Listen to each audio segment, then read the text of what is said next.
Chris Cody thinks that one football penalty above all others is the most frustrating penalty. I don't know what his nominee is going to be for this, but what I would say has to be the most annoying penalty in football, even beyond the ridiculous roughing the passers that aren't roughing the passers, is when you know you've stopped a good offense on 3rd and long and all of a sudden a flag ends up on the field because somebody touched somebody's jersey and there's defensive holding and now it's a first down. Do you have what would you nominate for the most frustrating penalty in football? Without question, I would nominate delay of game.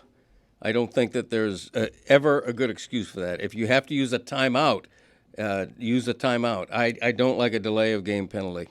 It just implies confusion and ineptitude.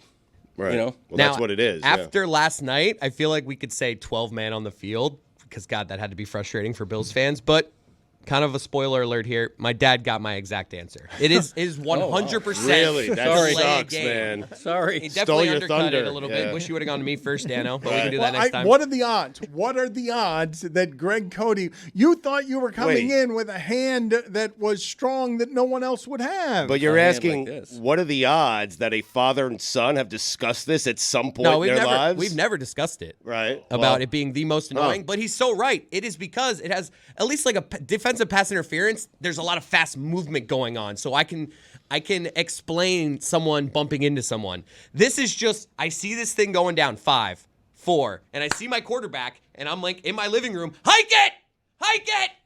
Like, why is the center not looking up when there's 1 second left? Just hike it to the quarterback because it's going to be a penalty anyways. It is the most frustrating penalty. I think there's two different games to play here. And yeah, I dropped the accent because I want to actually help in this conversation. I think that there's the one game which is the most frustrating as a fan of your team, which is ineptitude Yelling like at that the or 12 screen. men on the field. But then there's the other game, which is the most frustrating call that a referee makes, right? So where there's a roughing the passer where it's like, he really didn't touch him, or the illegal man downfield or holding, which is away from the play. That one. Those are I hate that one. infuriating. Wait, you've changed now? No, I'm just saying. I understand the difference he's making, and the one that is not delay of game, it would be illegal man downfield. It's like I just had a run. This offensive line being 3 feet upfield had nothing to do with this play, and because he was a little further ahead of where he should have been, totally negated. Greg, what was your official stance on the delay of game?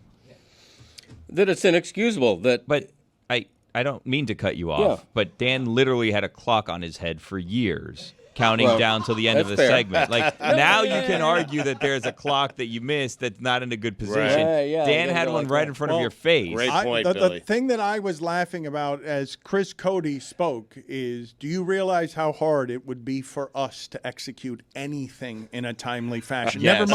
Never mind what those people are processing as data and information, getting people on and off the field. 40 seconds. We don't know what we're doing around here ever.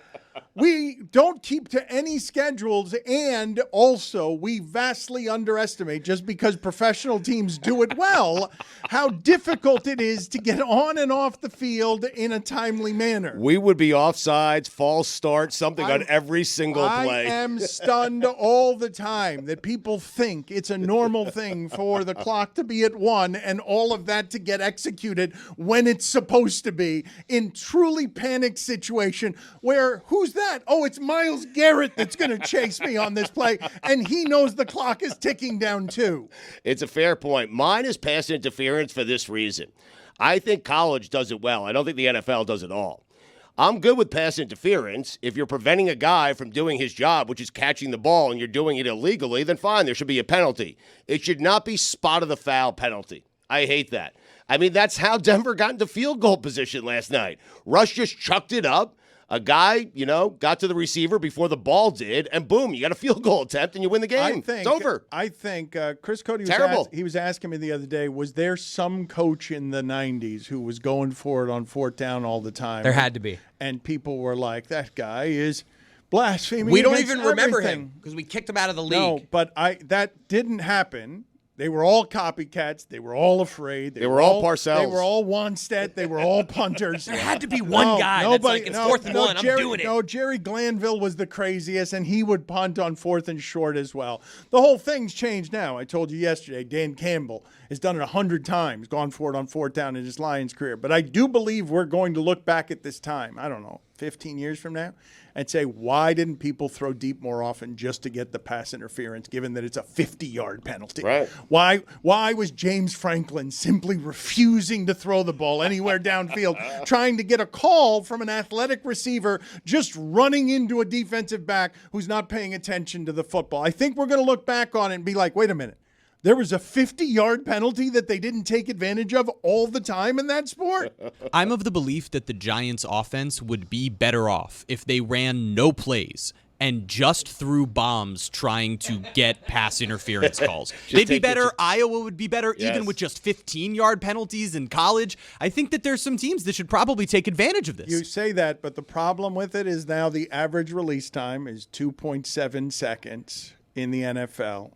3 quarterbacks are doing it at better than 2.5 seconds, and it takes time to get down the field to make those throws. Right. And the reason you don't see more of them is because, again, Myles Garrett is on the other side, and he's getting to the quarterback very quickly. But Russ didn't even wait last night. He just threw it up as high as he could and let the defensive back run underneath of it. We can agree that he was not intending for that to be a touchdown pass, correct? He was Yes. trying to throw that away. He was trying to get PI. He was trying – no, not even get PI. He was trying to just throw that away, and they were going to settle for a field goal on that drive. No, I heard that the defense they were in, okay, Jeff Saturday broke this down this morning on my ride in. The defense they were in, you send guys deep and just throw the ball up because the D-backs have to just sprint back like they did last night. There's a good chance you'll get PI.